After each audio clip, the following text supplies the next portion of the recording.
अब एक बार जरा मैं वीके दत्ता जी के पास जाती हूँ।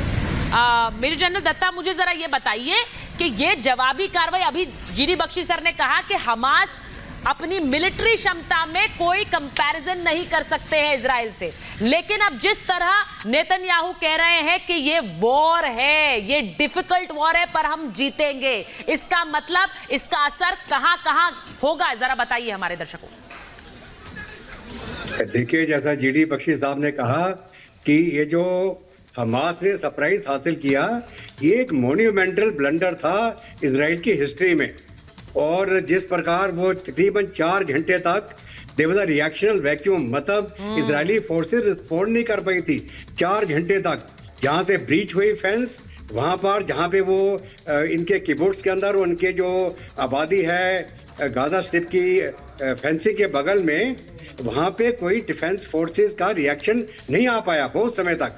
मैंने इजराइल में ट्रेनिंग करी है उनके स्पेशल फोर्सेस के साथ। इजराइल का हर एक नागरिक ट्रेंड है in the art of warfare, वो सोल्जरिंग करते हैं और बहुत सारे जो रिजर्विस्ट हैं वो हथियार भी अपने साथ रखते हैं।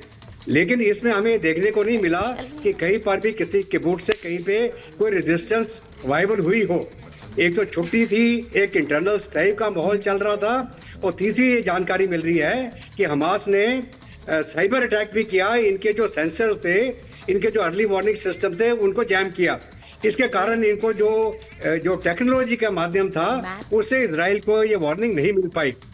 लेकिन अभी जो रिस्पॉन्स आ रहा है, रिस्पॉन्स के अंदर पहला तो जिम्मेवारी है कि जहाँ पे हमास के लड़ाके गुजरे हैं, जहाँ इन्होंने हॉस्टेजेस लिए हैं, वहाँ इजराइल की स्पेशल फोर्सेस कार्रवाई करके या तो हॉस्टेजेस को छुड़ाने की कोशिश करेंगे, हाँ, या उन हमास के लड़ाकों को मारने की कोशिश करेंगे। और वो हो रहा है इस वक्त। वीके दत्ता जी, वो इस वक्त हो रहा है। मैं एक बार जरा बड़ी खबर भी बता देती हूँ, क्योंकि वहां इस वक्त युद्ध की स्थिति है, लेकिन हम बार बार कहते हैं कि ये युद्ध की स्थिति का असर क्या होगा, दुनिया दो फाड़ नजर आ रही है। इजराइल ने पेट्रियट एयर डिफेंस सिस्टम को एक्टिवेट कर दिया है। उत्तरी इजराइल में, यानी नॉर्दर्न इजराइल में पेट्रियट सिस्टम तैनात किया गया है। रॉकेट हमलों से निपटने के लिए यह तैनाती है, यानी जो हिजबुल्लाह की तरफ से अब हमला हुआ है उसको भी देखते हुए ये नॉर्थ इजराइल में ये तैनाती की गई है, जिससे कि वहां अब दो तरफ से हमले हो रहे हैं। एक तरफ हमास हमला कर रहा है, दूसरी तरफ लेबनान में बैठा हिजबुल्लाह ने भी हमला शुरू कर दिया है। ये बड़ी खबर आपको बता रही हूं। अब मैं आपको एक तस्वीर दिखाती हूं।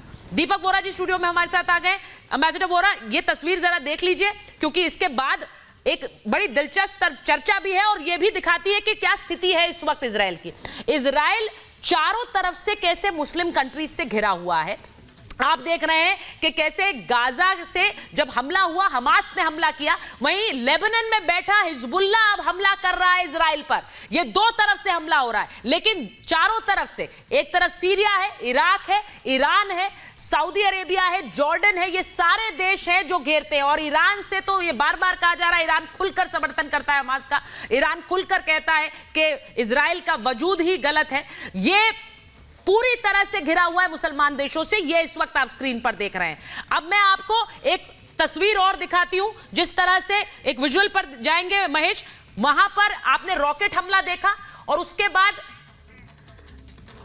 बाद वहां पर देखिए किस तरह जब हमला किया गया है